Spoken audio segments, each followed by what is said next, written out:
বন্ধুরা, এবারে আমি ঢেঁড়স চাষের ড্রেন তৈরি করছি। এই ঢেঁড়স চাষের যে ড্রেনটি 2 ফুট 3 ফুট দূরত্ব আপনারা দেখুন, আর 2 ফুট উচ্চতা, 3 ফুট গাছ থেকে গাছ 3 ফুট, আর উচ্চতা 2 ফুট। এইভাবে আপনারা করবেন। আমি ড্রেনটি তৈরি করছি, আপনারা দেখুন কিভাবে উঁচু হচ্ছে ড্রেনটা।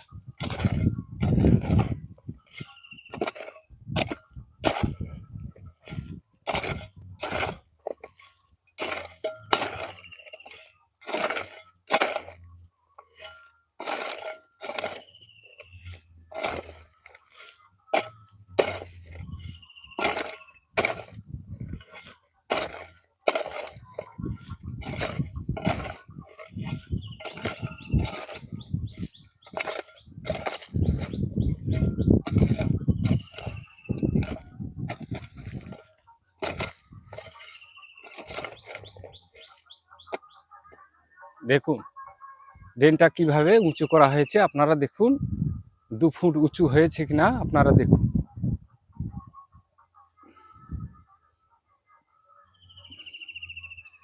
এর পরের অধ্যায়টি আমি এই ঢেঁড়স চাষে মাদা তৈরি করব, এই ভিডিওটি আপনাদের দেখাবো। এই বলে সবাইকে ধন্যবাদ জানিয়ে আমি এখন পর্যন্ত শেষ করছি। নমস্কার।